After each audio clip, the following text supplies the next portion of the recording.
भारत का संविधान बनाते वक्त हमारे संविधान निर्माताओं द्वारा संविधान के भाग 18 में अनुच्छेद 352 से 360 तक आपातकालीन प्रावधानों की व्यवस्था की गई है। इसमें देश में आपातकाल लगाने का प्रावधान बनाया गया है, जिसका उपयोग उस समय किया जाता है जब देश को किसी बाहरी, आंतरिक या आर्थिक रूप से किसी प्रकार के खतरे की संभावना होती है, यानी कि ऐसी घटना जिसमें तुरंत कार्रवाई की जरूरत हो।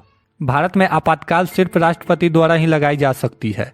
राष्ट्रपति आपातकाल की घोषणा प्रधानमंत्री की सलाह पर ही कर सकते हैं, लेकिन इसके लिए उन्हें कैबिनेट की तरफ से मिले अप्रूवल की भी आवश्यकता होती है। आपातकाल एक बार में सिर्फ 6 महीने के लिए ही लागू की जा सकती है। प्रत्येक 6 महीने में संसद के अप्रूवल से इसे अनिश्चित काल तक के लिए बढ़ाया जा सकता है।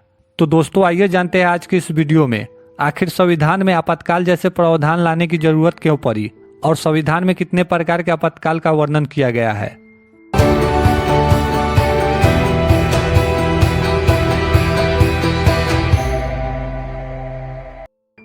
भारत एक संसदीय लोकतंत्र देश है, जिसके कारण किसी भी देश से युद्ध करने से पहले संसद में बिल पास कराने की आवश्यकता होती है, यानी लोकतंत्र की परंपराओं के मुताबिक चलना होगा। ऐसे यदि देश पर अचानक कोई ऐसा संकट आ जाए जिसमें देश की एकता, अखंडता और सुरक्षा खतरे में हो, तो ऐसे समय में सरकार के पास आपातकाल लागू करने का विकल्प होता है। आपातकाल की स्थिति में केंद्र सरकार के पास असीमित शक्तियां आ जाती है और केंद्र सरकार देश के हित में अपने हिसाब से फैसले लेने में समर्थ हो जाती है, जिससे तुरंत कार्रवाई किया जा सकता है। संविधान में 3 प्रकार के आपातकाल का वर्णन किया गया है। पहला है राष्ट्रीय आपातकाल। भारत के संविधान के भाग 8 के अनुच्छेद 352 के अंतर्गत राष्ट्रीय आपातकाल के बारे में उल्लेख किया गया है। राष्ट्रीय आपातकाल उस समय लगाया जा सकता है जब देश के अंदरूनी या बाहरी युद्ध के कारण अथवा सशस्त्र विद्रोह के कारण यदि संपूर्ण भारत या इसके किसी भाग पर सुरक्षा का खतरा उत्पन्न हो गया हो। राष्ट्रीय आपातकाल लागू होने पर सभी राज्य की शासन व्यवस्था केंद्र सरकार के नियंत्रण में आ जाती है।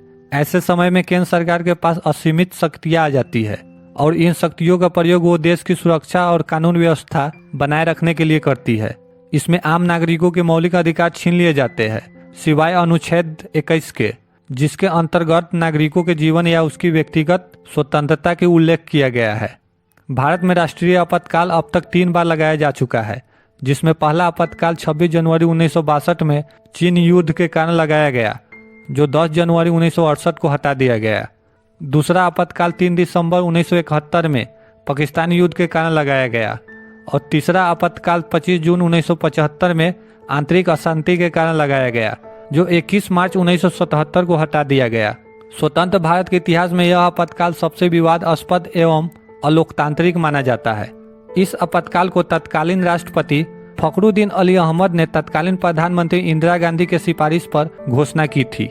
इस अवधि के दौरान चुनाव को स्थगित कर दिया गया और देश के नागरिकों के लोकतांत्रिक अधिकारों को समाप्त कर मनमानी की गई। दूसरा है राष्ट्रपति शासन। भारत के संविधान के भाग 8 के अनुच्छेद 356 के अंतर्गत राष्ट्रपति शासन के बारे में उल्लेख किया गया है।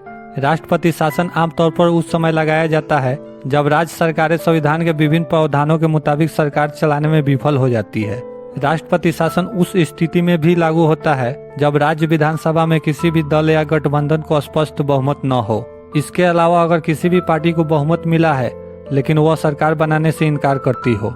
इन आपातकाल की स्थिति में न्यायिक कार्यों को छोड़कर केंद्र सारे राज्य प्रशासन अधिकार अगले चुनाव तक अपने हाथों में ले लेता है। राष्ट्रपति शासन राज्यपाल के अनुरोध पर राष्ट्रपति द्वारा लगाया जाता है। यह 1-2 राज्यों को छोड़कर लगभग सभी राज्यों में लग चुका है। आपको जानकर आश्चर्य होगा कि भारत में अब तक करीब 125 से ज्यादा बार राष्ट्रपति शासन लगाया जा चुका है, जो सबसे पहले साल 1951 में पंजाब में लगाया गया था। तीसरा है आर्थिक आपातकाल। भारत के संविधान के भाग 8 के अनुच्छेद 360 के अंतर्गत वित्तीय आपातकाल के बारे में उल्लेख किया गया है। आर्थिक आपातकाल उस समय लगाया जा सकता है जब देश की अर्थव्यवस्था पूर्ण रूप से ध्वस्त होने की स्थिति में आ जाए या सरकार दिवालिया होने के कगार पर पहुंच जाए।